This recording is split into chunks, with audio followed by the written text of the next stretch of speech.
Okay, guys, Splendid Torch podcast. We have a special episode today.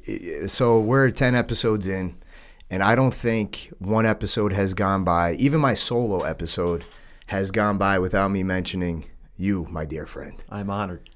Professor Chris Matakas, how are you, sir? Dude, I'm great. It's great to be here. It's awesome to have you here.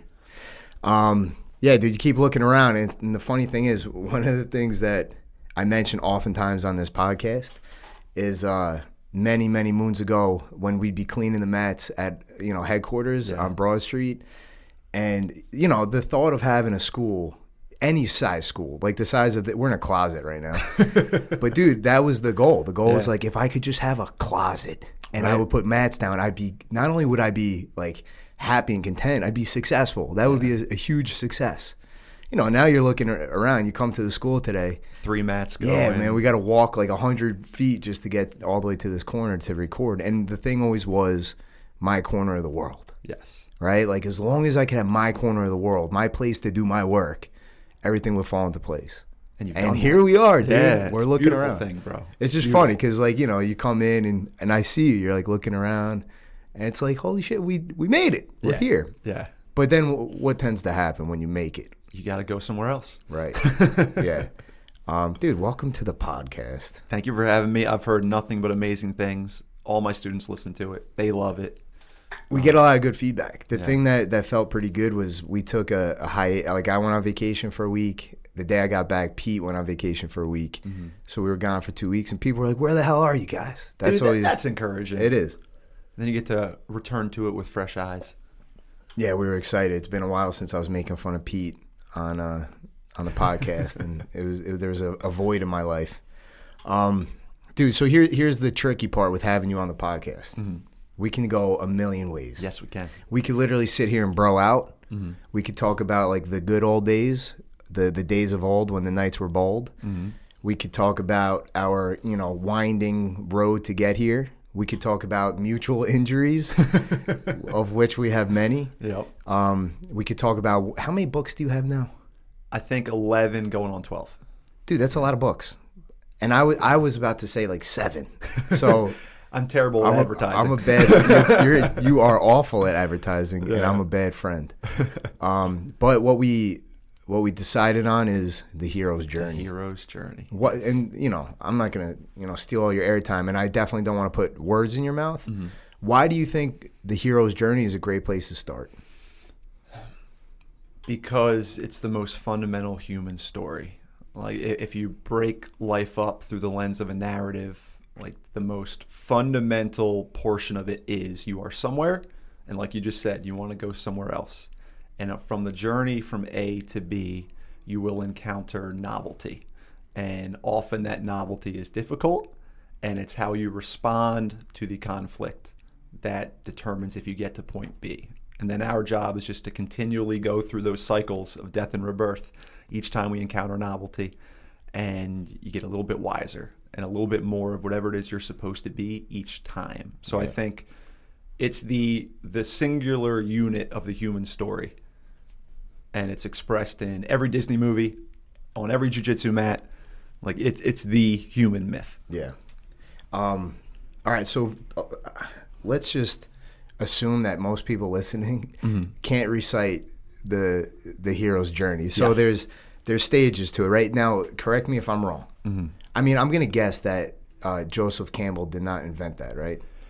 Did he steal that? Who did he steal that from? It's not that he stole it. It's that he was, at that time, the first person to articulate it in a schematic framework. So humanity has always told stories through that lens because there's no other way to tell the story.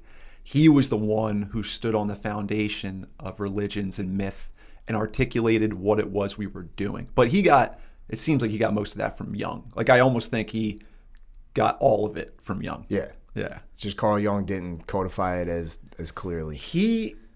What Peterson is to Jung as far as making these things accessible to us, that's kind of what Campbell was to Jung. Yeah. Because he was in another, Carl Jung wasn't a human being. The way he interpreted the human experience, it's like haunting to read and study. Right. And Joseph Campbell made it more accessible for us. It's funny you say that because Joseph Campbell is not really that accessible. Some of the stuff is. Yeah. But like you told me to get one of his books and I was like, holy shit. I read the first like 3 pages. I was like, I don't have the bandwidth for this right now. You do. Like I don't need to learn German right now. Yeah, so let's make it pretty simple. Joseph Campbell, I think he brought it to, mainstream with Hero with 1,000 Faces. Was that the first time he kind of presented it? In its fullest form. Yeah. All right, let's get down to the nitty gritty. I think you might agree. I'm not like a Star Wars guy, but apparently Star Wars is like the ideal example of the hero's journey. So who wrote, what was it, George Lucas? Yeah. Yeah, he was heavily influenced by Joseph Campbell. They hung out together like on the ranch. And get the hell out of here. Yeah. All right, yeah. so I'm not making that up. No, not at all. Not at all. And then actually after they made the movie, he had a private viewing with Joseph Campbell, and Joseph Campbell explained to him like, this is why this is such a cool scene. Right. In a way that he kind of understood, but not fully. Yeah, and there's like the inherent validity of the hero's journey myth then. Yeah. Because almost any story that we would consider like a heroic epic, or maybe any story at all, you can find elements of the hero's journey. Always. So I think it would serve our audience well to just walk through like a basic example of the hero's journey. Because they're gonna recognize a lot of the phrasing. Yes. So let's go like the meta story, and then we can use an example of one, right? So like the fundamental story, imagine it like you're looking at a clock, and 12 o'clock is status quo. That's the beginning of the movie, right? And at 1 o'clock, there's a call to adventure where something happens that now they are thrust into, you have to go on a quest. Right after that, at 2 o'clock, is the refusal of the call because we don't want to leave home. We don't want to go on that adventure. It's scary. It's hard. And then also around that time is the supernatural aid where someone, a mentor, a coach, a guide shows up and it's like, dude, I got you. Let's go do it together. So real quick, that would be Luke is hanging out on, again, I never even saw the fucking movie. Yeah. But he's hanging out on Tatooine or something. And then he gets the message from Princess Leia saying, we need your help. And he's like, oh, I'm going to help. And then he's like, no, I don't want to. I'm scared. Or he's like, I don't know who I am. Yes. And then Obi-Wan is the supernatural. Bro, I haven't seen Star Wars. Yeah, so you're looking at it. Let's use Lion King. All right. We've seen Lion King. We all know Lion King. So, all right. Status quo is Simba's born, right? Yeah. And then, let's see. Supernatural aid would be Rafiki, in a sense, coming to him. And it's like, all right, bro, now you have to go on your quest. And that's around 3 o'clock where it's the crossing of the threshold. And that's the big one. So it's pretty much the top half of the clock is the ordinary world. The bottom half of the clock is the super ordinary world, right? So at 3 o'clock, you cross the threshold. You go from the known world to the unknown. And then from 3 o'clock to 9 o'clock, that's where everything happens. So what actually happens, right? There's trials and tribulations that lead to a great battle, whatever that battle might be. And within that battle, there's the atonement of the father, which is the idea of like rescue the father from the belly of the whale. Yeah. Which pretty much the hero's job is to go off into the unknown world and acquire some boon that he brings back to his world and revivifies his culture. So it's this kind of reciprocal arrangement where the community supports the hero, and then the hero goes off and comes back and supports the community. Yeah. And they go over and over and over. So when you're around 6 o'clock, you have the atonement with the father by having some great struggle. But then you also have this sort of reconciliation with the contrasexual aspects of your personality. So there's always a love interest, right? Yeah. And that is both external, that on the hero's journey you find your counterpoint in another, but that's also representative of the inward journey because we're going to get into the weeds a little bit because Jung broke the personality down into fundamentally ego, right, which is who you think you are. The shadow, which is like the darker parts of you that you need to integrate that aggression to be fully formed, to be an altruistic monster, like Peterson would say. But then there's also the anima or animus, which is the contrasexual form of your personality that your culture suppressed. So for us, the anima, the female counterpoint, which you being a father now to 2 girls, that has manifested that aspect of your personality. Because Carl Jung believed fundamentally what we were really pursuing was wholeness and that a Christ was the representation of the fully integrated masculine and feminine in one person. So part of this hero's journey is to incorporate the aspect of your personality that's been suppressed. And that happens in the underworld, usually through the meeting of the love interest and not only externally, but internally manifesting those forms of your psyche. And then you go through all that, and then there's the flight to return. Because it's never like, cool, I killed the dragon, now we're done. Yeah. There's always like some difficult road back. And sometimes there's even a refusal to return back to the ordinary world. Like when I went on that solo road trip, why did I want to come back? There was part of a refusal of, I'm not going back to New Jersey. Right.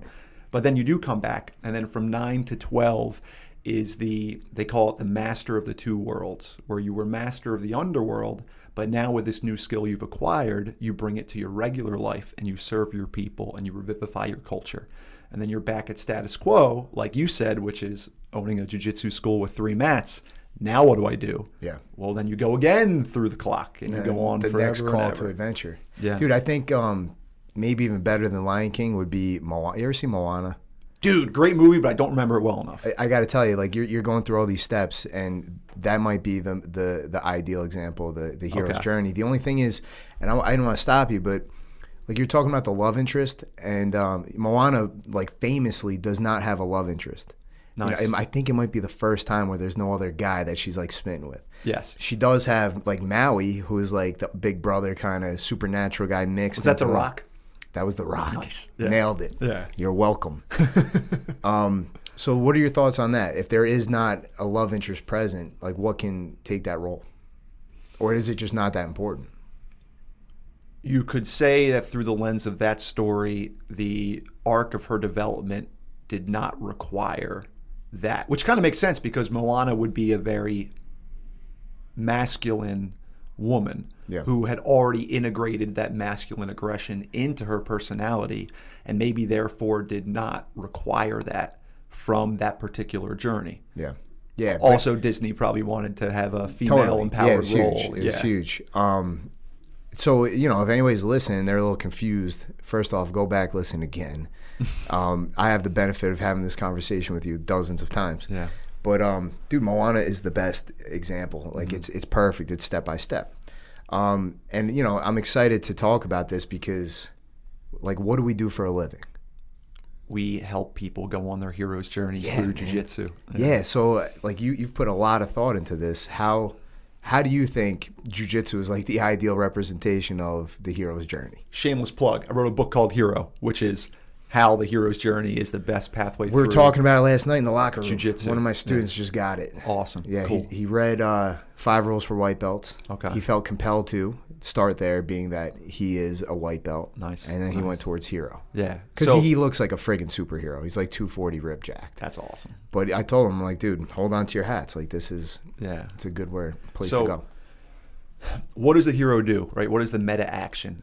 It's fundamentally the hero responds to the difficult task in the most productive way, whether it is battling entropy or ignorance or malevolence or a dragon. It's always you do the difficult thing on behalf of what could be. So if you think of using that metaphor of the top of the clock is the ordinary world and the bottom of the clock is the superordinary world, for every jiu-jitsu student, the supernatural world is stepping onto the mat because they leave home, they go off on this new adventure, they encounter tremendous difficulty, and within that difficulty, it's an opportunity to acquire new information, to become more fully formed, to slay dragons, so to speak, so you can acquire the boon that they represent. And on the mat, it's a lesson as to, you know, how not to get choked or how to do a guard pass. But there is a meta process occurring underneath that then you take that behavioral pattern back home and you integrate that lesson that you learned in jiu-jitsu, and you're a better husband, a better father, you're calmer in traffic, whatever it might be. But each day is a mini hero's journey, but it's fundamentally the same thing of voluntarily choosing the difficult path to experience experiences that you would not in your ordinary life, because the environment grows the organism, and jiu-jitsu is the environment that will offer the opportunity to manifest parts of yourself that need to be manifested that your daily life does not force you to. So you're saying, let me ask you this. So you're saying like parts of yourself that need to be manifested. Yeah. How does one recognize that? Like, so let's go right to the beginning. Yeah. Like the call to action, the call to adventure. Where does that, it's different for everybody. You know, for some of us, it's like, well, I think maybe the motivating factor is the same for everybody, but like the actual like trigger maybe of recognizing that there is a call within you, like what are some of those you think? So Carl Jung had this idea of circumambulation, which was, imagine water funneling down a drain that starts in a big circle and gets smaller and smaller and smaller until it finds a way. And he said that's what we're doing psychologically, is like you try some new job or profession or hobby and it's not for you, but you learned a little bit, and then from that standpoint, you then see, oh no, this is what I really want to do. And you go do that thing. And then once you get there, it's, no, this isn't it, but I want to go do that. And the journey between points gets smaller and smaller as you get closer and closer to what it is you're supposed to be. Right. Yeah. So one of the things that Peterson talks about so well is, you know, we make the mistake of not knowing where we need to aim. Yes. But he's like, doesn't matter. Take aim. Yeah. Why? Because, you know, you shoot your arrow and it's not on target, but at least now you're going in a direction and you can make adjustments. Yes. Right? Same kind of idea. And then to take that further, how do you know what is the shiny object to follow? So this is where, like, a Peterson and Jung will say, you can use meaning to orient yourself in your life. And that would be the ideal of that circumambulation. As you get closer and closer to what you're supposed to be, the thing you're pursuing is yourself, the capital S self in like a Jungian vocabulary, which is what you would be if you manifested every aspect of yourself fully. Like the Petest Pete that ever peated, the best version of you, that would be yourself. And the idea is that the self exists in the future as an ideal, but it exists in the present and reveals itself by making things meaningful, so that you can use meaning to orient yourself in your life. Because how do you apply meaning to things? You can't make yourself be interested in something you don't care about. Like, I'm doing these board exams for like the life coaching stuff, and I love the coaching, but I can't stand these like questions on like ethics that are obvious that I have to memorize so I can pass some nonsensical test just so I can like be qualified. Yeah. Because I am qualified. Yeah. But I cannot make myself interested in those things. You can't control what you're interested in. It's more you become aware of your interest. And if you develop the awareness to see where am I naturally drawn to on a Sunday when I have free time? You know, where do I experience a loss of sensation of self, where I lose myself in an activity? Where do I experience a loss of the concept of time, where all of a sudden 2 hours pass, like us having this conversation? Anything that gives you that reward, a Jung or Peterson would say it's because that's tapping into an aspect of yourself that you must manifest. That is your pathway to bliss. That takes a lot of self-awareness. It right? does. Like you have to have a little bit of introspection and the ability to recognize these things, right? So that's why, have you heard Peterson talk about the Mesopotamian god Marduk? No. So maybe. That name sounds familiar, but I can't. No, I don't know what you're saying. Basically, when all these tribes came together, they had all these different religions, and they had to kind of subsume all those religions into one. So it was kind of like a war of the gods. But what it really is what do all these religions have in common? You know, what is superordinate to all these stories? And it basically came down to their savior figure was Marduk, who slayed the dragon of chaos. But what made him powerful was he had eyes that went all the way around his head, and he spoke magic words, which means that back then they even realized, though they didn't articulate it, that the best path forward is to have the awareness to look in every direction and the ability to speak the truth, and that those two were the fundamental characteristics of the hero and savior. And then years later, the Egyptians have, the god Horus with the eye, that famous eye, the eye that is on the dollar bill in your wallet right now. It all represents attention. So can we hone the skill of attention to be aware of what we find meaningful, and then, as the hero would, voluntarily do the difficult things in pursuit of that meaning? And when you do that, you fully integrate your personality and you become what you could be. I like that. That was a mouthful, but man, you nailed it. Do you have any advice on like sharpening the skill of attention? Is there something somebody can do? Meditate. There's no way around it. Like, We would have you to agree meditate. that it's more difficult than maybe ever in human history to pay attention? Yes and no. So yes, because there's never been so many distractions, and that's why I go out in nature, because nothing's vying for your attention. The trees don't care you're there. They're not trying to sell you some shampoo. You're just hanging out with them, you know? But at the I don't same think anybody's trying to sell me shampoo these days. Me neither. But at the same time, I do believe that the world is, our classroom, and the things we experience is our curriculum. And there's no more important skill than the ability to pay attention, to control where one's attention goes.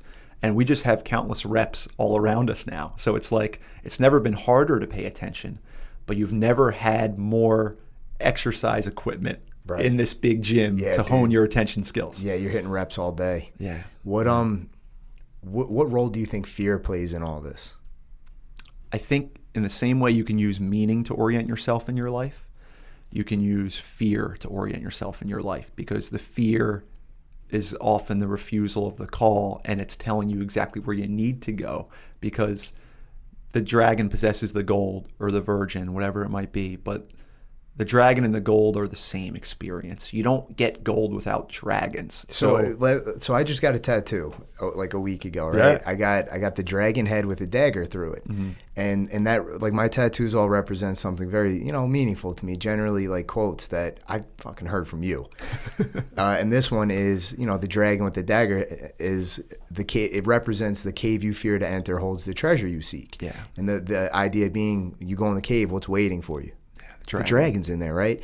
But I don't know if you remember, we had this talk before my tattoo. I was kind of torn because my problem was I'm deeply influenced by Eastern culture and philosophy and martial arts, and man, in the East, you wouldn't slay a dragon. A dragon is like this important, beautiful thing, and it's like a guide and things like that. It's like magic. And your thing was, whether you're putting a dagger in its head or not, the dragon is the same thing. In fact, like the dragon and the gold, they're all the same. They represent the same thing. Yes, they're part of the same experience. And so why does every culture ever have a dragon myth? I heard Pearson mention this. It's like a combination of a few different things, right? Because the dragon is part like serpentine, breathes fire, right? It's the cat, snake, bird. Yeah. So if you think of our ancestors when we were monkeys in trees, what were the things we were afraid of? The cats that ate us, the raptors that came down out of the sky and ate us, and the poisonous snakes. Yeah. So somehow in our infinite wisdom, we created an amalgam of all the predators to be like the meta predator, and the dragon represents that. So in the same way, right? I mean, to answer your question, you have to follow fear. Assuming don't drink bleach, don't go out in traffic. But in your soul, the things that scare you a little bit, that represents the goal that you need. Like, dude, I'm doing Coach Brandon's wedding ceremony next weekend. Yeah. I still get nerves for all these things, and part of me is incredibly honored to do it. Part of me doesn't want to because it's difficult. Yeah. But when I recognize the part of me that doesn't want to, it's like, oh, that's where the dragon is. Yeah, but here's today. the thing. Why do you think you don't? What's that part of you? What is that part of you scared of? I guess you're fundamentally always afraid of loss of love or acceptance. Well, I think that's due really to why failure, we do that. right? Yeah. Of performing poorly. Yeah. I think that's the value of fear. So, for example, like after 10 years off, I went and did a tournament. Yeah. For like no reason. All that, like, it's funny. I prepared as best as I can, but there was always, and I thought I would do well. I did okay, but like I said to my wife after, I was like, I really wanted to win, but I didn't deserve to win. Like, these guys compete, like 5-6 times a year, and I haven't done it in 10 years. Like, there's a big element of experience there.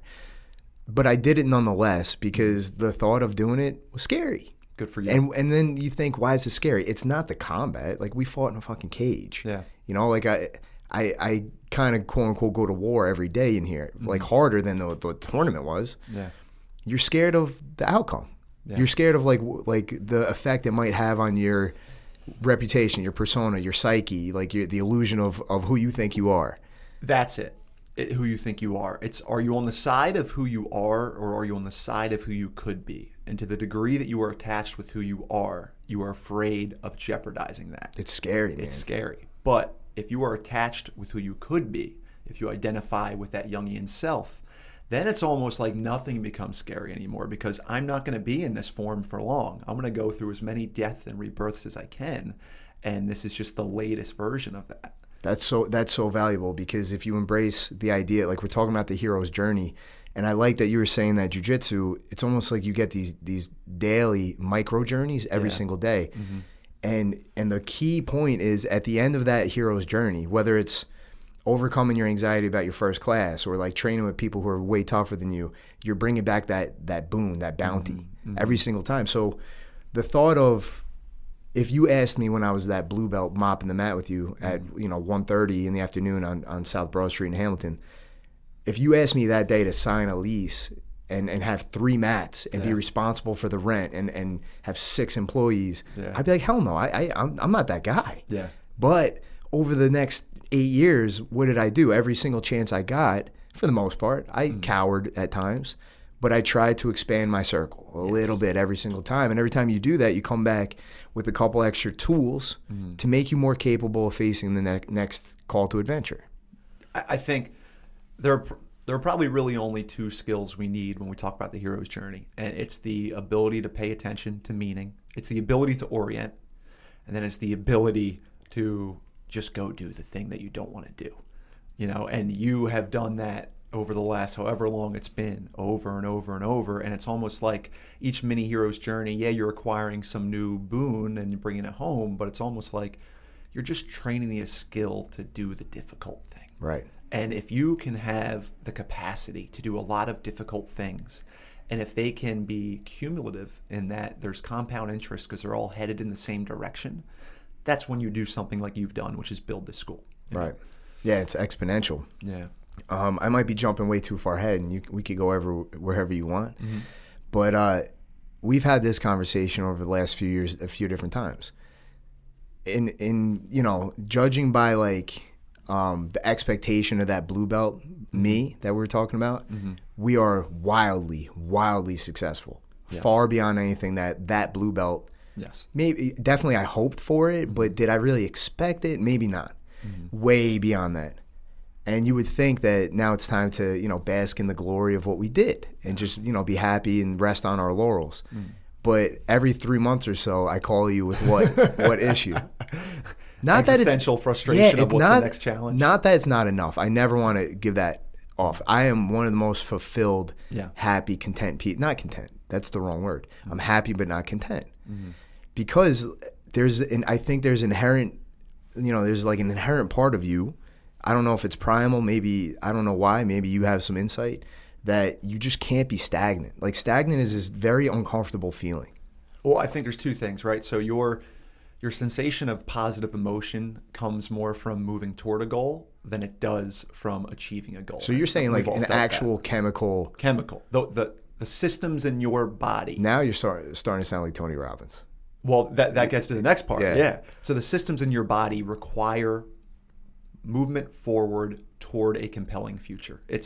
That's where your positive emotion comes from, which makes sense, right? Like think of our ancestors. If there was an apple tree that we saw off in the distance and you had to hike there, you got to hike there. Right. So as you get closer and closer, you get these little hits of dopamine, like keep going, dude. You're doing it. And then you eat the apple and it tastes great for a second. But then as soon as the apple's done, it's now what? Yeah. I think I see a banana tree. Yeah. And if you have a value system, and we always have a value system where things are better or worse, which are always in accordance with a goal, that means there's always something better to go do in accordance with your goal.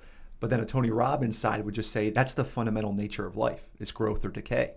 And if you're not growing, you're dying. And it's a platitude, but like if you have the ears to hear it, you're not just growing physically because, we know that once you reach the halfway point, the sun starts to set, your body starts to decay, and it goes away. But I believe that psychologically, you never stop growing until you die. There are different life zones, but that growth is endless.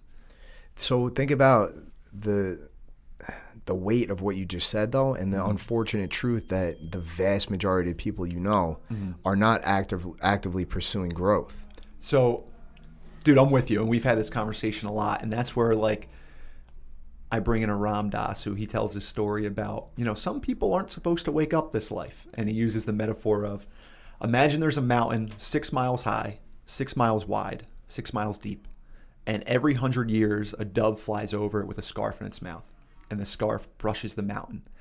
And in the time it takes for that mountain to wear away, that's how long your soul has been at this.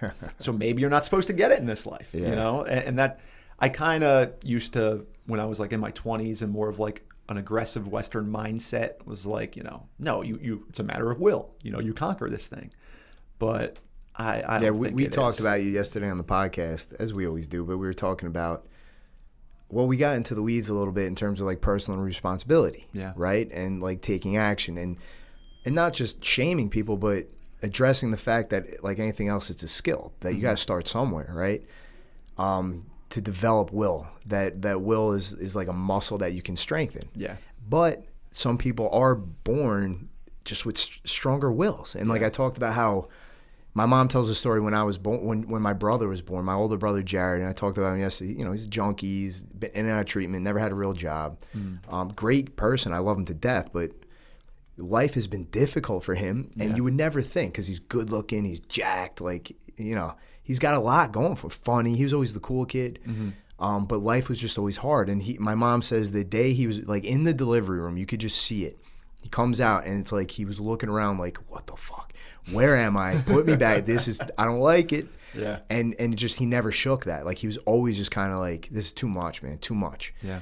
And then she says, I come out and I look around, I'm like, huh? Oh, this is the world. I'll play this game. Yeah. What's next? Let's go.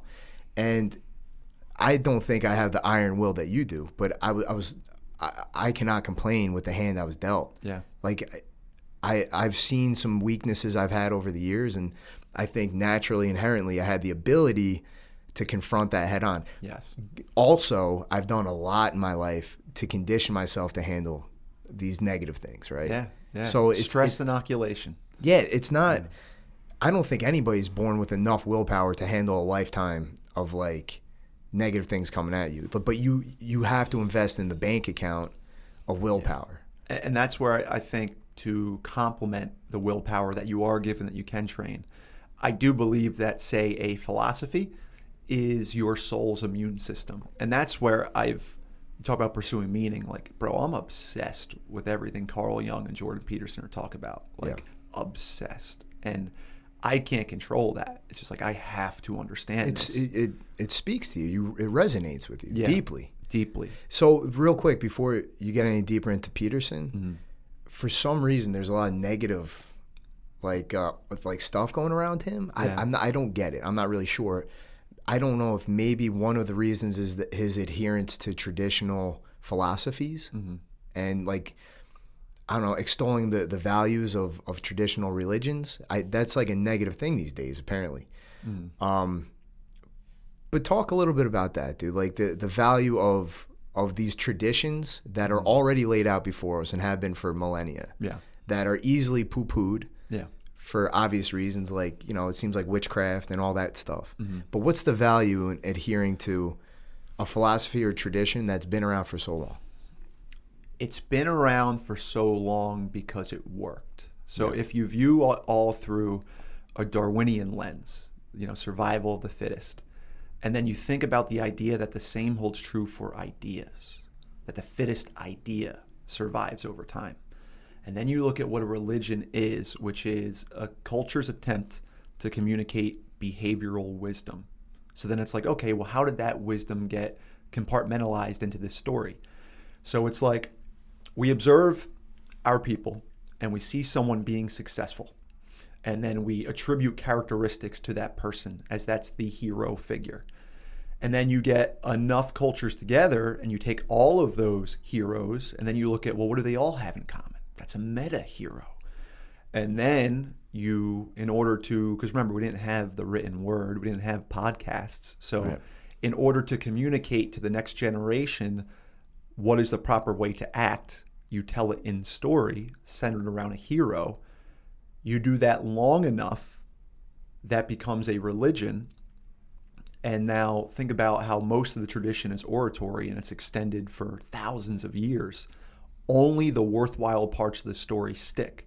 Now, for the most part, none of these people understand consciously and can articulate semantically what the most important part of the story is. Yeah, and that's the big problem, and that's the value of a guy like Jordan Peterson. That is where only after religion comes science, whether it's a material science or a philosopher, that stands on the foundation of religion and semantically describes what we've been doing this whole time that we weren't consciously aware we were doing. But all of the religious stories possess behavioral wisdom as to it's no guarantee, but this is your best shot. Right. If you act in this way. And the funny thing is, listening to that, if I didn't know you, I'd be like, oh, this guy's just like a religious fanatic. Yeah. That's crazy, because that's not the case. It's not the case. But I'm glad that a guy like, Jordan Peterson can articulate these things, because I think one of the best things he's doing is he's revealing the wisdom in these compelling stories that, like you said, for something to pass on without the written language, it better be a friggin' compelling story. Yes. There better be some like cool stuff happening and some like hyperbole and exaggeration, right? Yeah. But man, like, he's dissecting this for us. He is, and really, we're all cells in the human organism. He's an organ, he is a force multiplier, and it's important. And because he was heavily influenced by Jung, Nietzsche, and Nietzsche. Remember, I don't remember the exact dates. It was probably like late 1800s. He said, "God is dead, and we killed him." And people interpret that as like triumph, like we've logically transcended Christianity. And he was like, "No, that's not it. You have killed your own myth.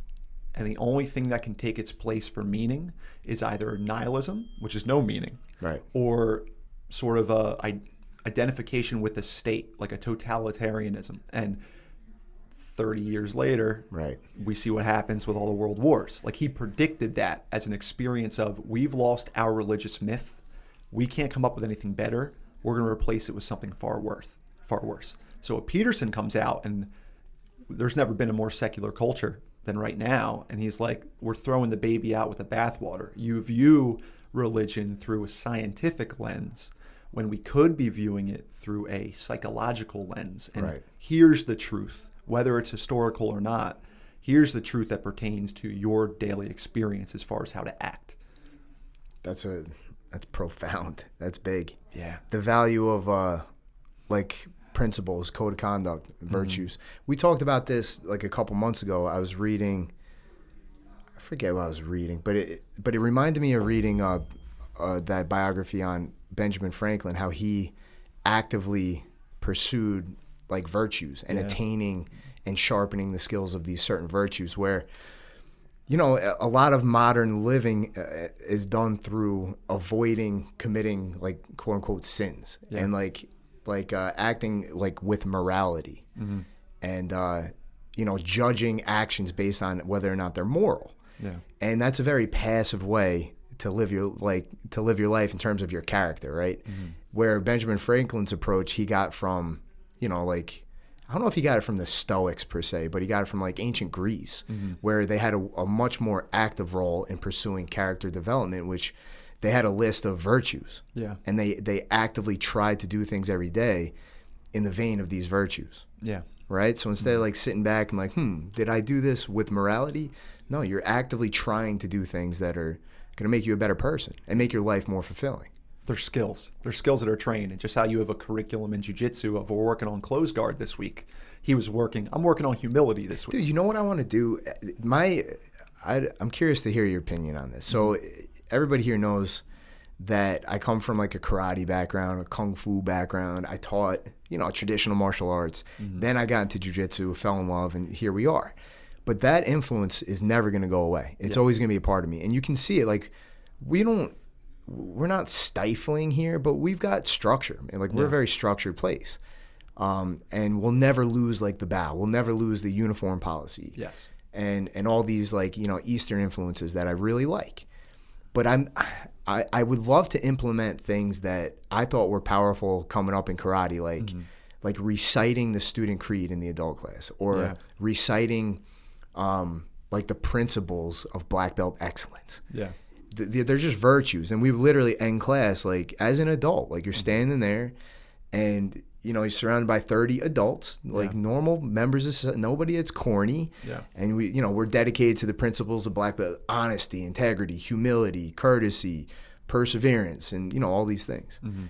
What are your thoughts? You think is that too corny for us jiu-jitsu folk? Is that something these people would scoff at? Because I know there's value in it. There's definitely value, and I think you struggle to remember what you don't understand, and you struggle to remember what you don't articulate on a regular basis. Yes, you got to be able to speak the language. If you can take the esoteric parts of jiu-jitsu and turn it into a formulated, bullet by bullet structure of this is what we're doing here, I think that serves everybody. I think it does. And at the risk of looking foolish or corny, like, eventually that's going to be standard practice. Right. I'm sure how this is going to go down is you're going to do it and be like, yeah, it's really good. A year later, I'll do it. Like I finally did the student creed for our kids. Oh, it's powerful. Oh my God. Each time. So it goes, as a student of Matakas Jiu-Jitsu, I seek to develop strength and kindness and to grow so I have more to give. That's cool. And when you hear a 6-year-old kid belt that out, bro, chills. Because it's like, is there anything better to orient a child toward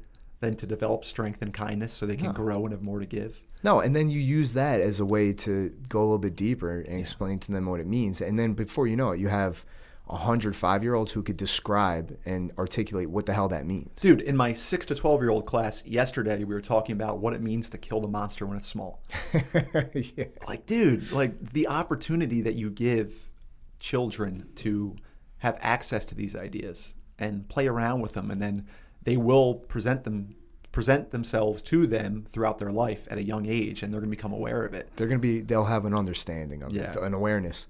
So, man, what a good, without even realizing, that's like a perfect segue, dude. So Peterson breaking down religious concepts into just like a way of living your life and orienting yourself properly. We're doing that for people on the mat every single day. So, we are living in a very secular world, which, I'm an atheist, I guess. I don't know. I don't really, obviously I don't adhere to any kind of, mainstream religion. We went for pre-Cana. This was many years ago, and I was an asshole at the time, but we went to pre-Cana, which is, you got to do this. Did you have to do that? I had something similar, but not that. We had to do like this 8-hour course at the church to get married in a Catholic church. We didn't do any of that. No. Yeah. And the guy was like the most hateful. I remember you telling me about that. I almost got up and left. He's like, nobody here believes in gay marriage, or else you wouldn't be here. I'm like, I'm getting the fuck out of here. This guy's not telling me what I believe. Yeah. But anyway, like you had to write like info about yourself, and under religion, I just put Buddhist. Yeah. Because at the time I was like reading Buddha. I didn't fucking know. But when you come here, most people do live these secular lives, and most people, they don't really have like an aim. They don't have a North Star. They don't really have like a working knowledge of how to develop their own personal character. Yeah. Think about what we're doing for people when they come in here. Even if you are, let's take like your stereotypical like Brazilian national champion black belt who moved to San Diego, barely speaks the language, can't really, communicate very strongly with a group of Americans. Mm-hmm. Even if he doesn't say a friggin' word about honesty, integrity, humility, courtesy, or any of these things, or perseverance, indomitable spirit, he doesn't have to say that. He doesn't have to say much, but just from the nature of teaching jiu-jitsu over the course of a year, these people are going to develop these skills. Yes. Yeah. Which, that's also something to be said, because I remember you and I always went back and forth as to like, should we be giving end of class speeches where we're talking about different things? And I remember you went through a phase where it was like, the jiu-jitsu is going to take care of it. I don't need to do it. It does all the heavy lifting. I kind of came back on that a little bit. Yeah. I think we're always going to oscillate like a pendulum swinging. I think there's tremendous value in articulating what's happening. But then also, remember the idea of the patience of personal development. It's like, I know this stuff's happening. So, maybe we don't need to try to accelerate it. It's going to happen at the speed it needs to for each student. Yeah. So where I'm at, I do oscillate on it, but I went from having like homework assignments for like character development, which I think you might still be doing, which is cool. I like it. We did have a good time with it. And always having that nagging feeling that there's more I could do to like direct their character development, to not saying anything at the end of the class, just, all right, let's train hard. Yeah. And that's the speech. Let's train hard, because that's where you're going to uncover things. But now the more I think about it, they need to at least be able to articulate what the hell they're experiencing. And the more I can speak the language of personal development and character development. Especially like we need to speak the same language, right? Because everything we do here is developing and strengthening the tribe. Yes. And I want us to have the strongest possible tribe, that I can develop. Yeah. And a big part of that is us using the same words. Yeah, 100%. Saying the same phrases. Yeah. And being able to explain. And like it makes it easy. The barrier of entry for friends and family to come and train when they can hear somebody talk about what the hell's happening on the mat, other than we do arm bars and shit. It's so cool. It makes this a better place. Yeah, I agree. And I think that's what you're realizing is one of the values of this podcast is that it's having extended conversations that you cannot have on the mat after class when you have 1 minute, because these things require and deserve appropriate duration. So this can kind of become your off the mat chat that your students can listen to on the way to work. Well, one of the downsides of growth is, what is it, Dunbar's number 150. What do you think of that? You have a friggin' photographic memory. I think it's true. Really? So you've put it to the test? Because before COVID, when we had 150 students, like I remember the day when it was like, I can't remember this person's name and who is this new person. And then I hit up Trev. I was like, how many students do we have? And it was like right when we got to 152. Yeah, it was something absurd. And it's true. You can only have so many strong ties. And dude, how many students are in your school right now? 330, 335. That's absurd, right? Yeah. So that's where, because you have 6 instructors, you follow the hierarchy of like a military of distributing leadership. Yeah. And you do your best to have someone you've touch someone you've never met. Which we do extremely well. And one of the things that, look, you're going to learn what to do or what not to do. And you might disagree, but we've had the opportunity to see what not to do oftentimes. Yeah. And that's not to put down our instructor, but he was the one blazing the path through the woods. And he was the one who, took the brunt of having to make mistakes for us. I think one of the mistakes early on was they tried to stop cliques from forming. Yeah. I do the opposite. I encourage cliques here. I want people to have like their little groups. Yeah. I want them to be communicating separately in side chats. I want them to have their inside jokes. Yeah. I want them to have their favorite training partners and things like that. Like, why would I want to do that? Because that clique, this is where they belong. They know that they're part of the group. They're just their own group within the group. Yeah. And then all I have to do now is influence one member of that clique, and the influence spreads. Exactly. It would be sort of untruthful to discourage cliques when the most important part of our relationship was ours. Dude, all my students can say purple circle. Yeah. They all know what the hell I'm talking about. Yeah. They think it's corny as hell, and they're right.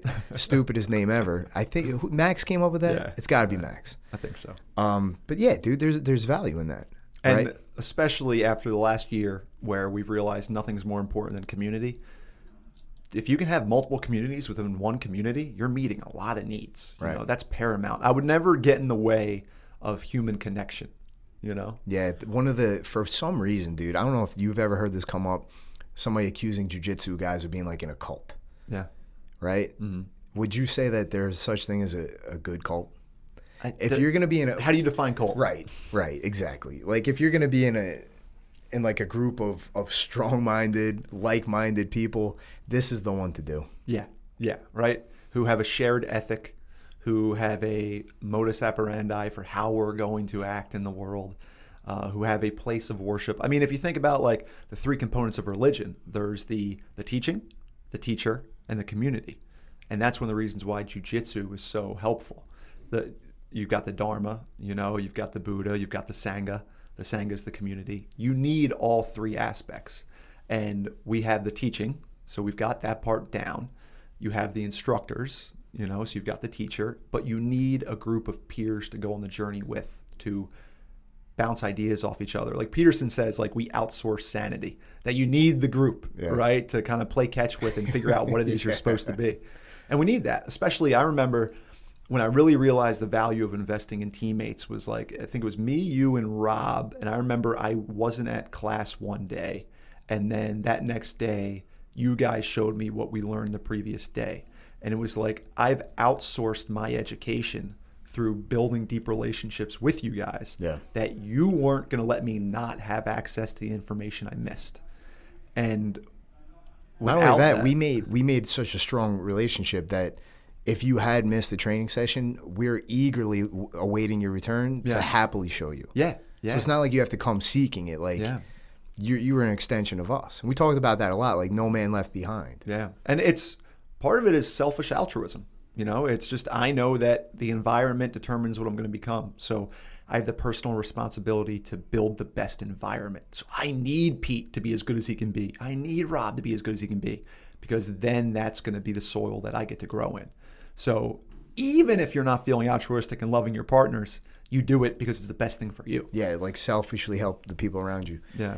What do you think people can do to get the most out of this experience? Out of the jiu-jitsu experience? I know you probably want to go with the life experience, but coming to the school.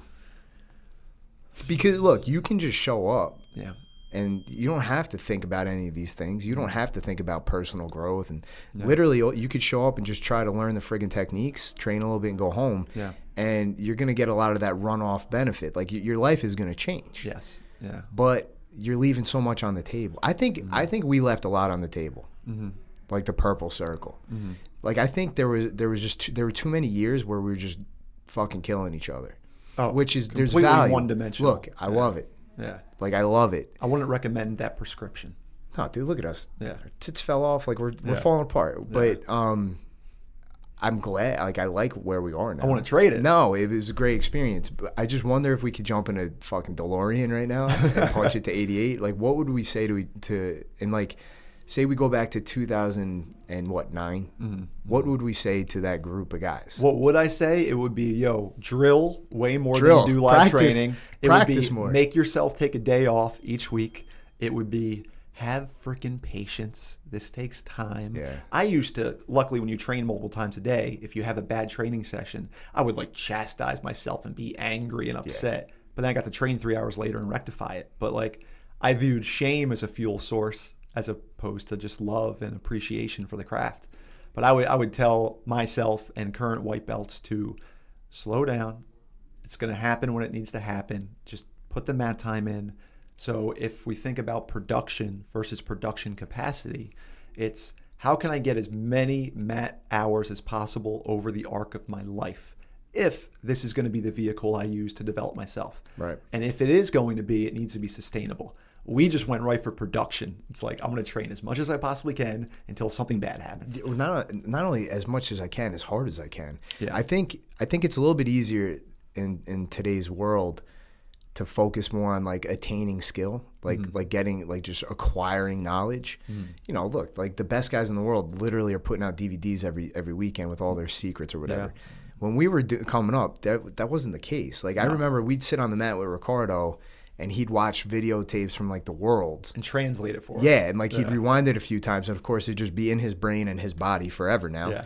And we would have to spend the next 3-4 months learning it. Yeah. Like, remember learning like the Berimbolo? I remember when Professor came back from California and he was showing me and Max, and I remember thinking, I'm never gonna understand this, but I'm going to do it because I have a great teacher who's trying to help me, and I'm going to honor that attention. Yeah. And then that became my game. Yeah.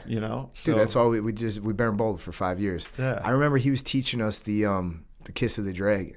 I missed it. What is Kiss of the Dragon? Which one is that? It was your game for 3 years. Oh, the spinning underneath? Reverse Del Heave and spinning underneath. Yeah. I didn't know it was Kiss of the Dragon until like 6 months ago. Okay. What do we call it? Just the reverse Del Heave back take. Yeah.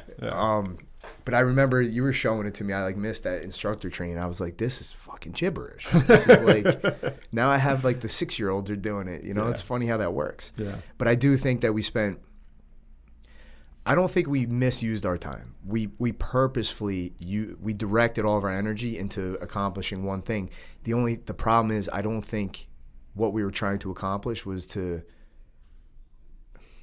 get as good at jiu-jitsu as we weren't pursuing just jiu-jitsu. I think karmically, that was the exact experience we needed to have. You know what it is, dude? We got a kick out of it. Yeah. We got a kick out of like being samurai. Yeah. Like fighting super hard and like just getting after it. And in our 20s, that we needed to be an apprentice, and it was like, that's something worth being an apprentice in. Yeah, and dude, Ricardo, when we were really coming into it, Ricardo was still fighting. Yeah. Like he was in his second run in the UFC, and that was our teacher. We would have like ran into a burning building. Yeah. I still get a kick out of it, man. Like I still love going hard.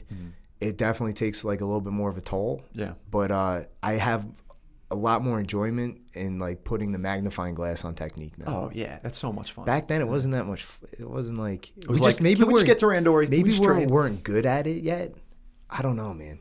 I don't think we had a sophisticated enough lens to view it with excitement. Right. You know. Yeah, but, dude, you stand on the shoulders of giants, and like the generation now, it's just like they're students of jiu-jitsu. Yeah. Rather than athletes of jiu-jitsu. Yeah. You know. But again, I think I would not recommend that path unless that's the path you're supposed to be on. And for us, it was the path that we needed. I want to be clear, too.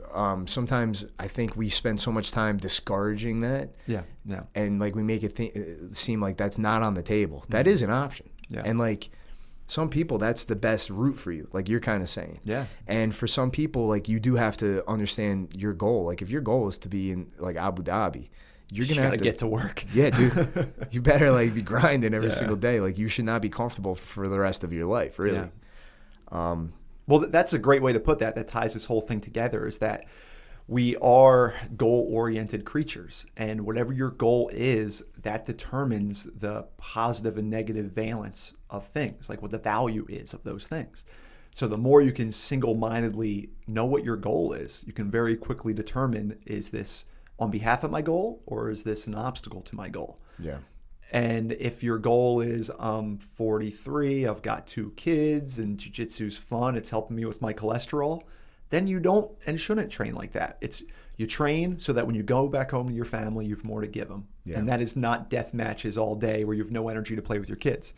If you're 20 years old, you have no call to responsibility, you found this meaningful thing, you have no responsibilities, you are ready to be an apprentice and take all of your potential and manifest it fully into one thing, then frickin' go do that thing. Get after it. Yeah, yeah. But it's honestly knowing what you're aiming at and then acting accordingly. Yeah, dude, that kind of goes back to, what was it, your first book and your overall philosophy of the benefit of jiu-jitsu, that jiu-jitsu is a vehicle, not the road. Yeah. Right? Yeah. It's a raft.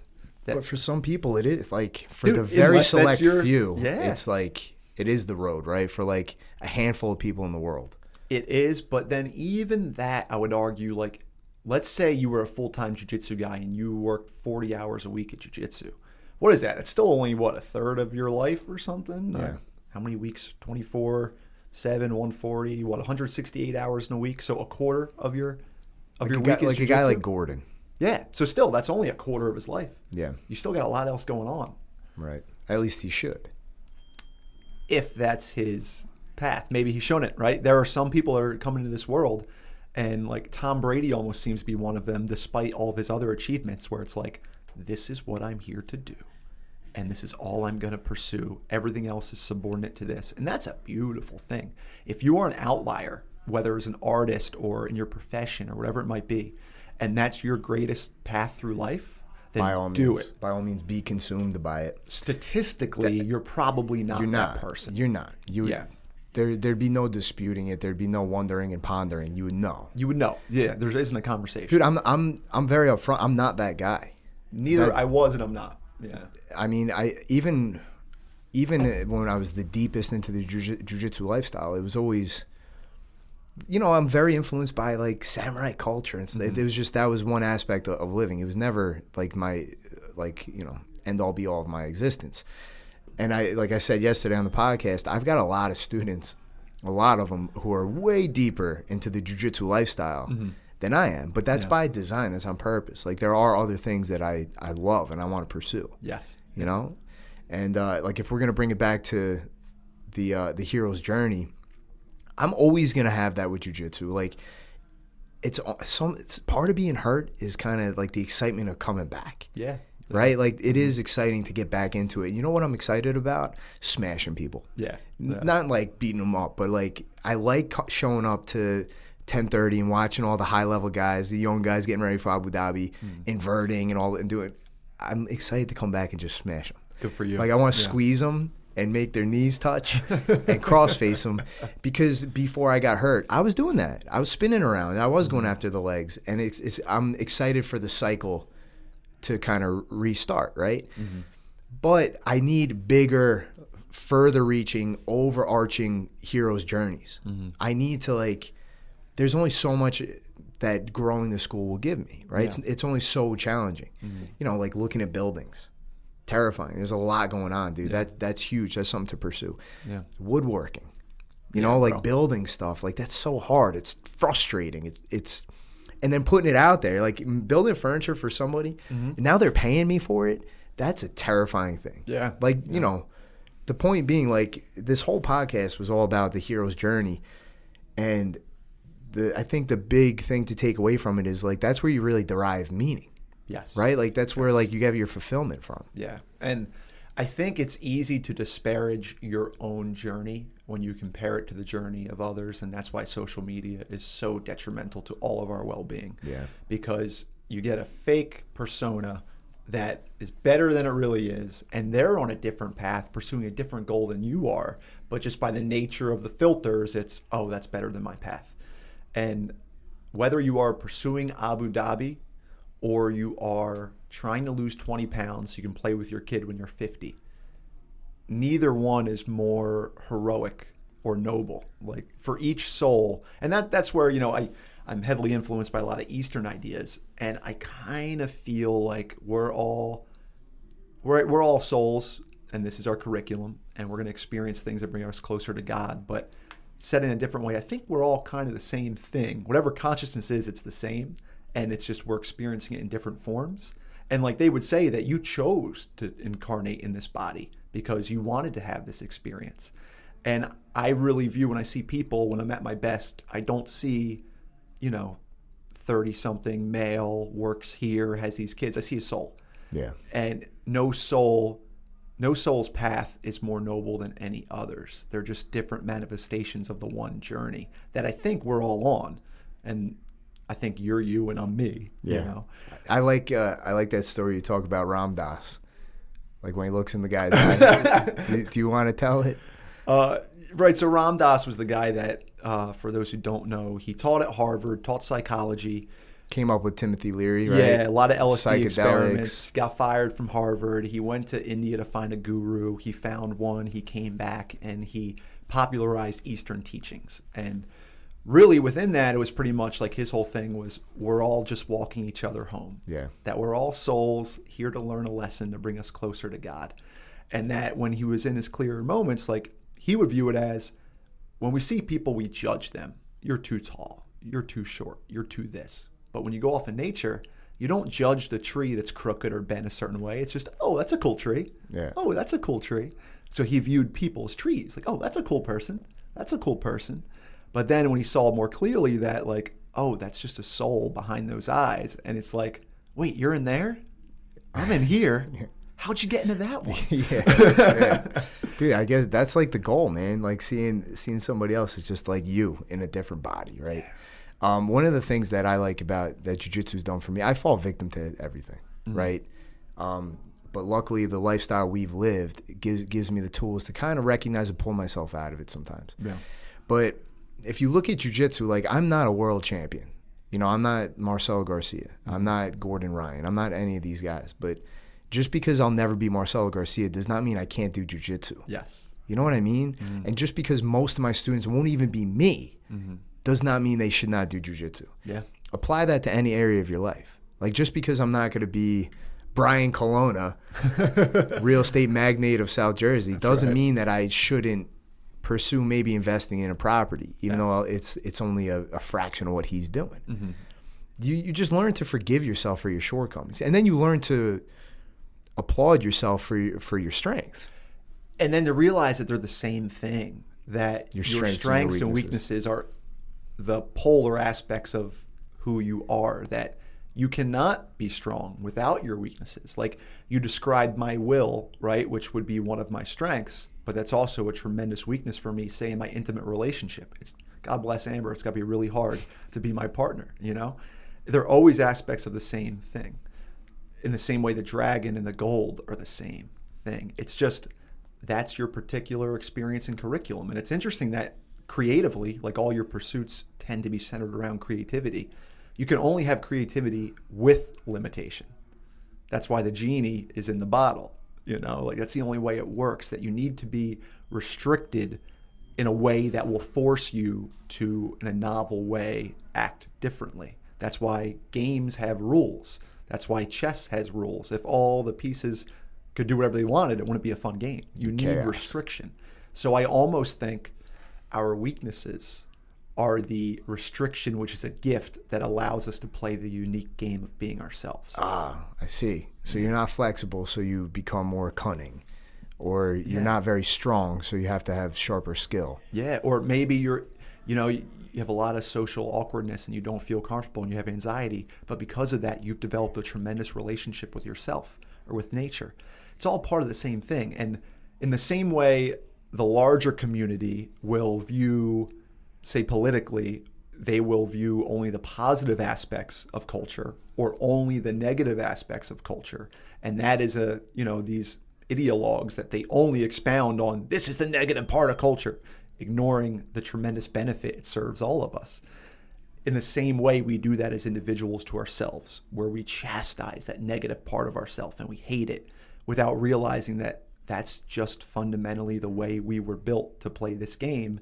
And the strength that you're so proud of, it's just the same, what would it be? It's the same characteristic expressed on the flip side of the coin, the heads and tails. It's funny. Just so people know, you know, that was awesome. But 10 years ago, you would just be like, we play with the gifts that God's give us. Yeah. It's funny to see how much you've grown over the last 10 years, right? Yeah, right. It's funny. I mean, tell everybody real briefly, your kind of journey. Like when I first met you, you were like a pretty quiet, reserved guy. You were still kind of in the afterthroes of your young existentialism, right? Yeah. Like you were seeking. Yeah. And then you kind of went off on like these different deep journeys into what? Seeking what? I pursued what was meaningful, and that changed as my lens changed. So yeah, right. I graduated college. I recognized I was still a boy. I was in the real world, but I didn't feel ready for the real world. I needed a rite of passage. I took an intro lesson in jiu-jitsu like a week later, and I recognized this is a problem worth solving. This is going to challenge me in ways I need to be challenged. At the exact same time, I started really studying, like academically, trying to understand what the hell are we all doing here. And when we began jiu-jitsu together, it was a lot of Eastern teachings. It made sense, a lot of non-attachment, a lot of presence. But then that evolved, right, from Eastern teachings to Western philosophy to religion to psychology.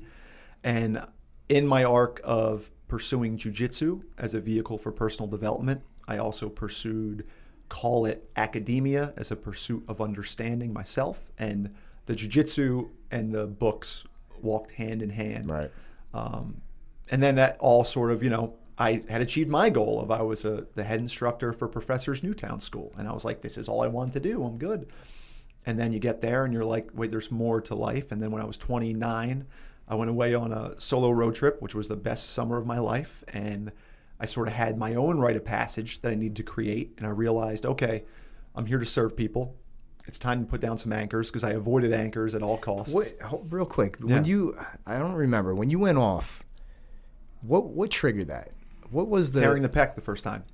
That's why you went off. I was like, I think it was something like I was a brown or black belt, and I hadn't competed in a while, and I was doing really well in training, and I still had that itch of like, you should be a freaking world champion. It's possible. You should be doing this. And I was like, all right, I'm going to pursue it. So I started working out again, and then like 7 weeks later, I tore my pec. And I remember, right, like bar dropped. As I was sitting up off the bench, I looked up at the sky and was like, all right, God, I got the message. I know this isn't my path. This isn't what I'm supposed to be doing. I get it. And when you get the message, hang up the phone, right? So that happened in, call it like August, September or something. I remember telling Professor, like, dude, I got to reassess. Next summer, I'm out of here. I got to go. So we had Rob's wedding, and I officiated that, and I left like the next day. Yeah, I remember we were outside talking about it right before you left. Yeah, and Melissa was very, very pregnant. Yeah. And she popped like a week later. I remember that because I remember I called you or you called me, and it was for some reason I had my phone on me, and it was the only place I had service in the Redwood Forest. Yeah. And that was just like mesmerizing. Like your brain can't comprehend the size of these things. And I remember walking through it, and you almost feel like, like you're drunk or on drugs. Like it's very disorienting in a beautiful way. And I was walking through the forest, and then you called and were like, it's happening. And I was just like, we are having very different experiences right now. Yeah, dude. We talked like 2 weeks later. You were like up on a mountain or something. I don't know, Yosemite, something crazy. And I was in the shit. I was in the I was having such a tough time. New dad, 2 weeks in. Yeah. And like we were both shell shocked, and it was just the juxtaposition was like we've never been further apart in our entire life than that moment right then. But you came back, dude. I remember saying like, I don't think you're coming back. I wasn't sure if I was going to. Yeah. And then when I was out there, so really it's always been like I've been pulled to nature in a way that I don't understand, where I have to go. Like if I miss a day of being outside, like alone in nature, like I feel like I wasted the gift. Dude, part of you is still out there. Oh yeah. Like I don't think we've ever, since you've been back, we've never gone on a hike or had a talk, like a serious talk, where you don't mention eventually going somewhere. That's in my future. I think I'm too connected to mountains that I need to at least be splitting time. I have so many strong relationships here with the school, with family, with friends, but the best version of me is probably bouncing back and forth between mountains and here. But when I went away, I realized, like, I was seeing the most beautiful things America had to offer that were most aligned with my soul, but I was like, they're not as beautiful as the smile of someone you love. And I kind of really integrated that. I was like, all right, I got to come back and I got to build a life here that will allow me to go have these experiences because I can financially afford them, but still adopt responsibility here and build the life, because I'm going for the best possible life. And what is that? It's married to a woman I love, which I did. It's having kids, which we will. And then it's balancing service with being alone in the woods. Yeah. That's you can't have one. You can't have one without the other. It doesn't see. I really wanted to. I was really hoping I could just be away in the woods forever. Yeah. I was hoping. And when I got to Oregon, I was like, I might stay here. If I'm going to stay anywhere. It never got goofy. Did it get goofy? Did part of you like start getting a little loopy? Were you losing parts of yourself out there? I think so, because you have so many different. Did you ever have a moment where you're like, uh-oh, getting a little squirrely? I was deeply at home the whole time. Now I can tell you, like, there were some long drives where it's like, all right, I got to drive 10 hours to the next national park, and I would just be bawling on the car ride just out of gratitude for the life I was living, and for back home and for there. I've always been very, very at home in the present moment alone. Like I think I found a home within myself where I'm very comfortable and thrilled to be alone in the woods. But at the same time, I recognize that like my path is also one of service, that I have a personal obligation to be of value to others. Yeah. And that's why I've sort of dove head into this like life coaching practice that allows me to coach virtually. And it's having this conversation with incredible people and helping them on their own hero's journey, right? Like, where do we need to go, and figuring out how to get there. But I can do that virtually. Right. So I can do that from the mountains. I can do that from a van driving to a national park. So that's where I recognize, like, my highest self, that is a large way that I serve people, because it fulfills the requirement of service, but also fulfills the requirement of me getting to experience nature. So here's my judgment for myself personally. I get the appeal. Like I wish I could pencil that into my life, like going out to the woods. But I would say this: if you spent your entire life in the woods, it wouldn't be a wasted life, but you would have left a lot on the table. Yeah. If you spent your entire life serving people and never seeing another tree, it would not be a wasted life. It would not be. Part of my soul would be starved. Yeah. I feel that living here. Like we're in Cherry Hill right now, closer to Amber's family, which is great. I mean, you got Wharton, you got Black Run Preserve, you've got Brendan Burn. There's enough places to go get lost in the woods, but most of me is very filled up here. Yeah. Part of me is starving. Yeah. Starving to get out. And like this Friday, I'm getting up at 4 a.m. I'm running to North Jersey. I'm going to go hike for 12 hours and come back. And that will sort of fill me up for a day or two.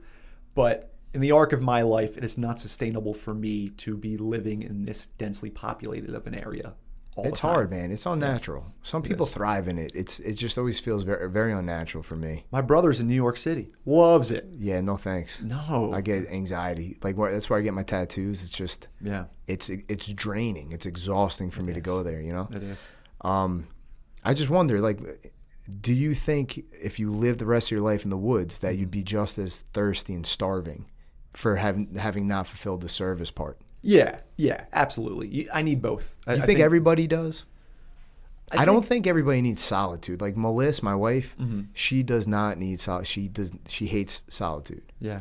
You know, and I don't know if that's because she needs to do the work first to get there, but it just doesn't seem like she wants people around. But she does have to serve. Yeah. You know what I mean? And unfortunately, in the job she's got, it's hard to do that. So she finds different ways. She serves her family as much as possible. Yeah. And, you know, she comes to the school and she serves as much as she can. That fulfills something in her. And then you see other people on the mat. At first, everybody's it's chaos and they're struggling to survive as a white belt. There's just so much going on. But once they get to like a stable position where they're in their own flow, they know how to train, how to take class, how to learn. The first thing they start doing is helping other people. Yeah. You think everybody has that thirst? I think Like, is that a evolutionarily, it's probably something that was passed on because the ones that helped were the ones that were helped and that kept the group together and survived and passed on those genes and traits. So I think we're social creatures and that's part of it. I think it is Carl Jung's idea that what we're really pursuing is wholeness. And that wholeness is different for all of us. But you will be pulled toward many different things that will act at cross purposes to each other. Like me wanting to be alone in the woods and me wanting to serve people. And finding out that right wheel where each spoke is the appropriate length so the wheel can roll, right? That is the beauty of your own unique curriculum, is to find that balance. That's the second time you said curriculum. What do you mean? I think that you are the Jungian self idea of what you would be if you manifested every aspect of yourself fully and you reached your potential, whatever that is, that your experiences are the curriculum that provide the necessary adaptive stimulus to force you to become what it is you're supposed to become. So I view everything, especially the hardships, as this is my curriculum today. You know, that's so important. And I know what you're talking about, curriculum. I want to hear you say it.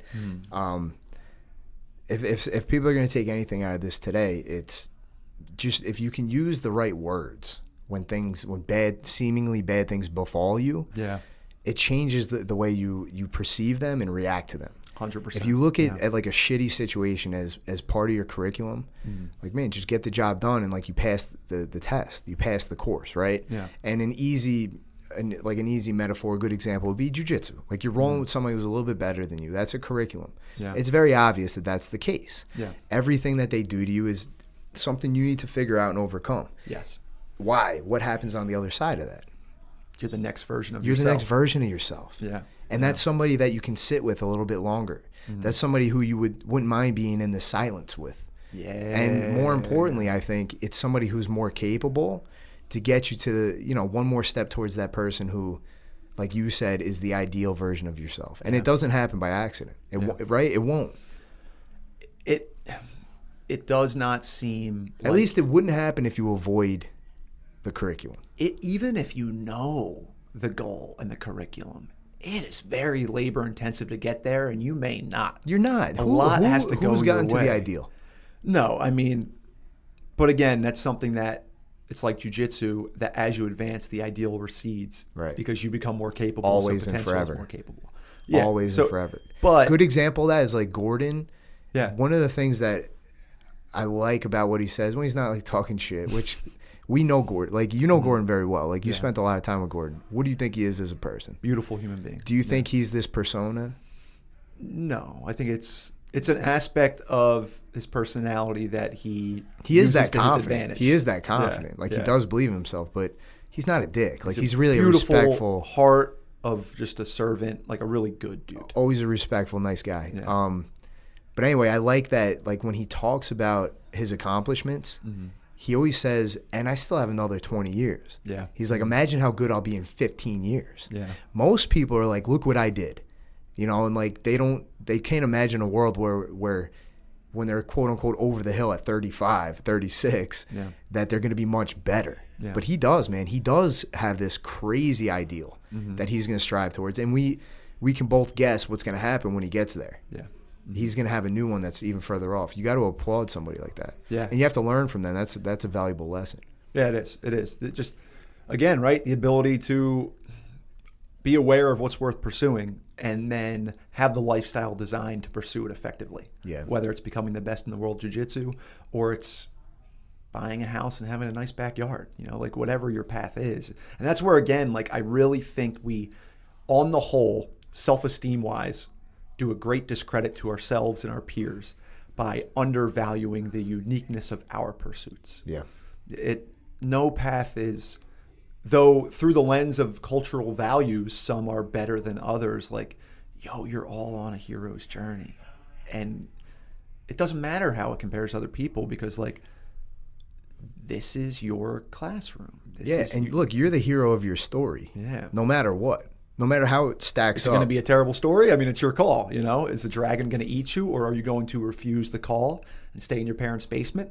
I mean, sure. Hey, we didn't say this. Sometimes the dragon does slay you. Yeah. Right? Like sometimes you do answer that call and you don't win that battle. Yeah. But that's the beautiful part of life is that there are an endless amount of dragons. Exactly. You realize you bounce back. Dude, like, you know, we both have not been single for a long time, but if you miss the opportunity to talk to the pretty girl, 5 minutes later is another pretty girl.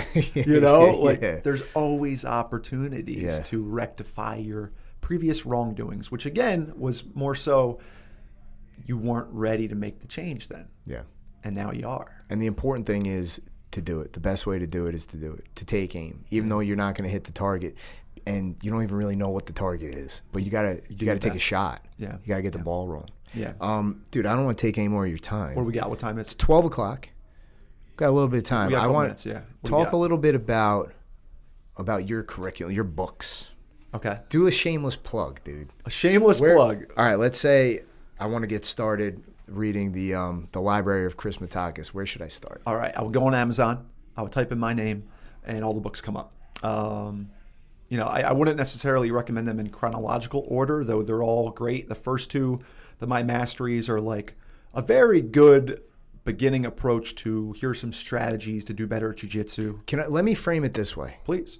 I don't know if you realize, hopefully you do, because I'm vocal about it, the impact you had on me. Likewise. And a big part of it was beyond our conversations. Mm-hmm. You've like curated this reading list for me since the day we met. And I don't know if I don't think that you were just shoving books that you just finished into my hand, which most people do. Yeah. Dude, I just read this book, fucking read it. Yeah.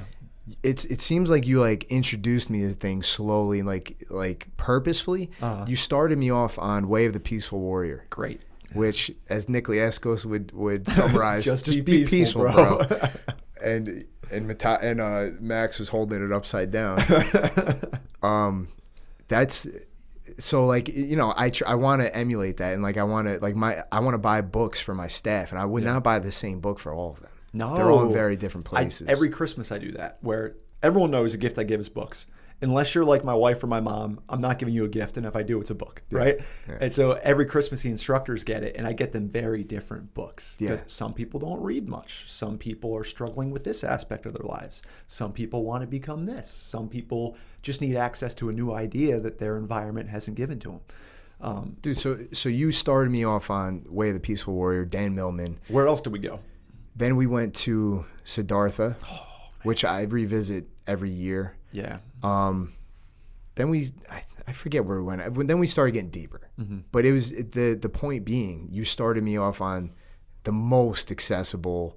The fundamentals class. Yeah, it's the fundamentals class. Like it's more laid back. It's you know, more fiction in it, even though it's like based off of real. I remember when I gave you Aldous Huxley and you hated it. Yeah, too much. I wouldn't recommend those books. Well, here's the thing, dude. You got me to a point where we could at least have these conversations, and then I could look at a book and see if I'm going to derive the value out of it worth my time. Yeah. And the thing is, back in the day, all I had was time, so it didn't matter what you handed me. Yeah. So, through that lens, if somebody's going to type into Amazon Chris Matakas, like, where are you going to start them off? Where are they going to go? So probably on JiuJitsu, 5 Rules for White Belts or Hero, I would think. So On JiuJitsu is by far the most popular book. Like that's awesome. That sells hundreds and hundreds and hundreds of copies a month, which is amazing because it has nothing to do with jiu-jitsu. It's viewing jiu-jitsu through the lens of virtue and vice and what it's actually doing to our character. So that's very encouraging for me that that's what's most popular. Then 5 Rules for White Belt is the second most popular, and that's we had class on Halloween one year, and no one showed up except one dude, and he would train for like a week, and I was like, all right, bro, what do you think jiu-jitsu is? And I like worked through it with him, and pretty much in this like 1 hour class, through words, I created the outline of 5 Rules for White Belt, because it was just the entire class I had with him, and he got done, and he was like, I have different eyes now to view jiu-jitsu. So I was like, I got to put this into a book.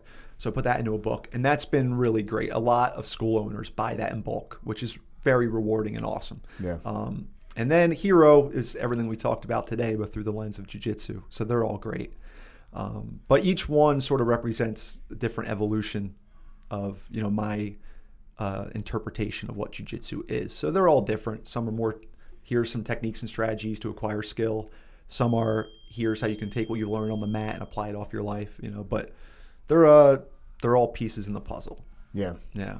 I want to say this, dude. Our talks have been invaluable. Same. Right? Yeah. At every stage of my life. And they're going to continue. Yeah. And they, I don't know if they get better. How can you really say that about like a deep conversation? But we've had a lot of good talks. I really encourage everybody listening to invest in a relationship with somebody close to you and find a way to have talks like this. And it's funny, man, because the better our conversations get, the better my marriage gets. Yeah. And one of the cool things about Melissa is, say it's been a few weeks and like the world is not getting me down, but like I got a lot going on, man. I have a lot of moving parts with the business, the kids, my own stuff that I'm trying to do. She'll be like, you need some like woods time with Matakas. That's awesome. And she's very vocal about and she says this to me. She's like, look, I can't go there with you. Mm-hmm. Like I don't have that. Like we're not going to talk about like the meaning of life. Mm-hmm. I'm not going to talk about that with Melissa. We just don't say that. Yeah. Like she doesn't realize, but we are. You do it through your actions every day. Exactly. It's not articulate. Like we're living life together. Yeah. And she knows the value of being able to take myself out of that situation and like dissect it with you. Yeah. Dude, and I'm lucky. Like I have a couple different people where I can kind of get into the weeds. Yeah. But you need somebody where you can get into the weeds. You do, because you can't do it yourself. Like thinking is just having a conversation with yourself. You split yourself into like a question and answer. The problem is they're all coming from the same place, and you have this unique perspective that is more biased and ignorant than it is knowledgeable. Yeah. And you need someone to bounce ideas off of with a shared vocabulary, and then you can play catch and you can inform yourself, because we need to think out loud. It's the only way we can think. We need to speak magic words. Yes. And we do that with each other. Dude, real quick, I didn't mean to cut you off, but the difference between thinking about this stuff and saying it out loud, your brain, I think you were kind of getting to this, your brain covers gaps masterfully. The synapses, right? Oh, dude, it's like you'll have a thought and your brain makes these logical leaps and like fills in these gaps, and like the thought really isn't that coherent, or it's just not that valid. That's why you write. That's why writing isn't valid. I got to get back to writing, dude. I miss it. We all do. And that's one of the reasons Peterson would say you write a book because you're trying to solve a problem. Yeah. And you need to formulate your philosophy clearly. And this has been very, very helpful. Oh, sure, right? Yeah. Having like an hour and a half conversation twice a week. Yeah. Even though it's, usually with Coach Pete and he's like picking his nose and eating it. But just saying the words out loud is very different than just thinking them. It is. And that's why writing is so valuable, because you can take all this esoteric random knowledge that's all over your brain in different locations and formulate one cohesive thought or narrative. And it's really invaluable for the integration of like your own psyche. So here's a different way to look at it. So Carl Jung used to have his patients like scribble and just draw random crap on the page, right? And they would inevitably draw shapes. And he would notice that as they would advance in their personality and become more integrated and whole. Their scribbles became more organized and became more symmetrical. And now the circle got inside the square, inside the big triangle. And you could see that the chaos on the page paralleled the chaos in their mind. And then the order on the page paralleled the order of their mind. So writing's the same way. Like I'm working, so I think the next book, I'll always write about jiu-jitsu, but what I really want to write about, especially after the last year, is how our physical health is not purely, but is a reflection of our psychological health. And everyone wants to lose weight. Everyone wants to look good naked. But I want to go about it the other way. And this is going to be a big part of my coaching in the future, is I want to work on creating the psychological shift toward wellness. And inevitably, the body flows downstream. Yeah. Like, that's it. Because in the same way you need to communicate like we are, to formulate these ideas and understand them and have like a clear directive. You need to do it if you're scribbling in images, if you're an artist, you need to do art because images speak to your subconscious in a way words don't. So you need to find a vehicle to speak to you, to organize yourself, whether it's a friend, whether it's writing, whether it's whatever. And never before has it been so impressed upon me the need to heal psychologically so we can heal physically. Yeah. When it's 78% of hospital cases of COVID were people obese, the body flows downstream from the mind. And the thing I'm most passionate about is the mind. So this is where I get a legitimate publisher and a That's real the big commitment. I really want to spend time on that. And everything we talked about today, how can that be translated into something accessible that helps a father of 3 lose 40 pounds in his 40s? Yeah. That's the sweet spot. If anybody can do it, you can, And one more point about having somebody to bounce your ideas off of, to go deeper down the rabbit hole, to uncover a little bit more of what's going on in your brain that maybe you're not aware of. Yeah. You also need somebody to hold you accountable. So man, I respect the hell out of you. So same. I'm not going to bullshit you. Yeah. You know what I mean? The value of having a guy like you in my life is I can't be full of shit. You know what I mean?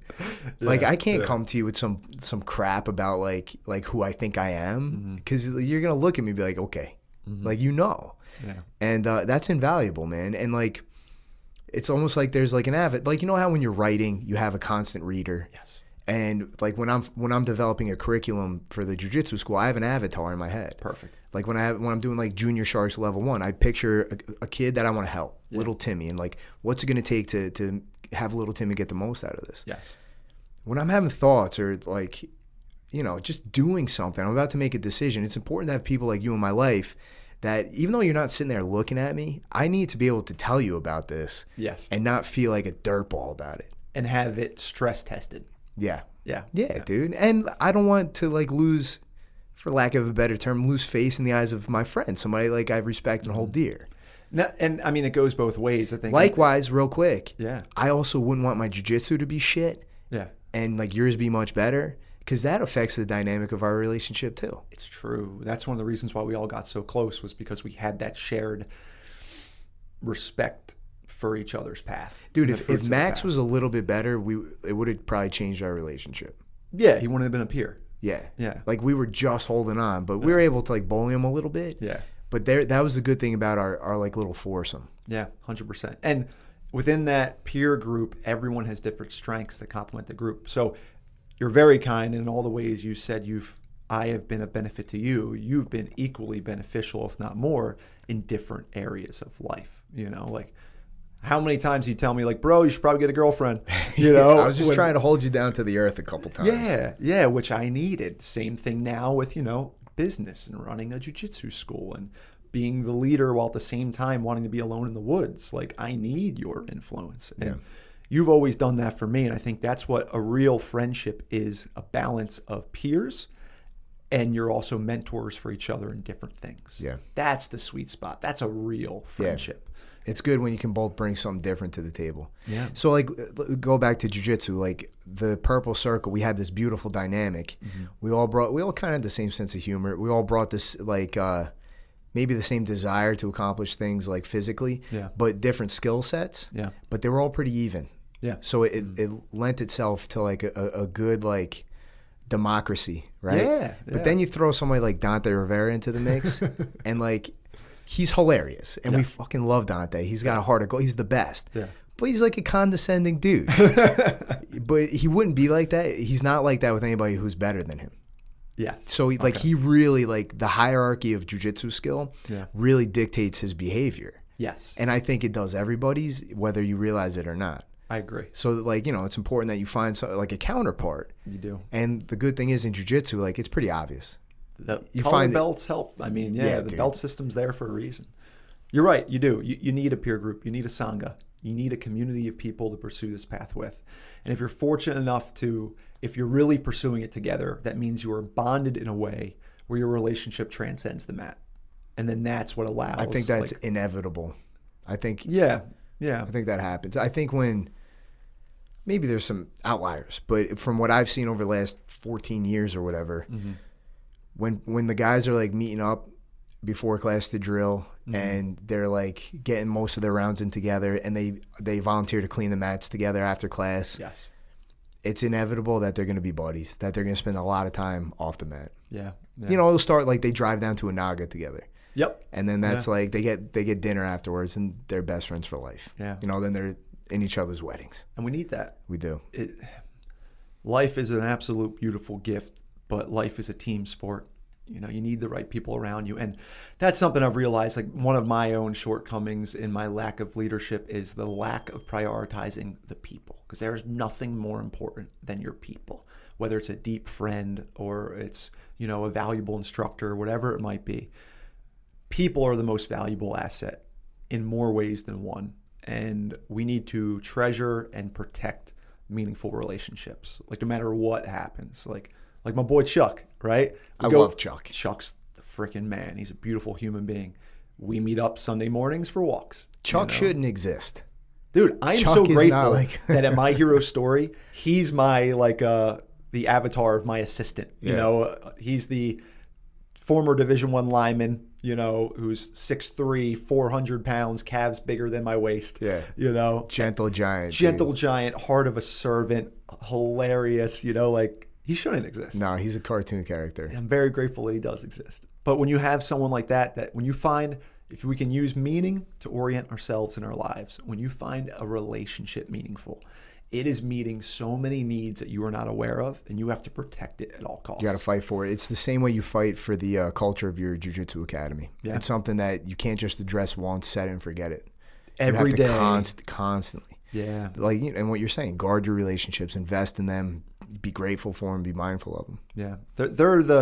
When it's all said and done, I think they're the things we're going to look at and be like, that was the best part of jiu-jitsu, was the people, not any of the other you nonsense. and I, when was the last time you and I trained together? It's been a long time. It doesn't matter. No, it doesn't matter. Nothing's changed. No, and I'm sure the role would be exactly the same. Yeah. Dude, you're out of time. I appreciate having you. I'm sure you'll be on a whole bunch. I would love that. This is a good place to start. What's the next one going to be if this was the hero's journey? You're telling me, dude. I'll put some thought into it. We'll find something fun. We could just bullshit if you want. That'd be It fun doesn't too. matter, man. When's that next book coming out? Hopefully within a month. Yeah. So I did the final edits. I got to send those to Trev. We just got to change the cover, and then it's out. So Awesome. Within a month. Yeah. It's All right, on dude. behalf of jiu-jitsu and wholeness, which is appropriate for this conversation. Indeed. Yeah. All right, dude. Guys, thanks for listening, and take care. Thank you, friends.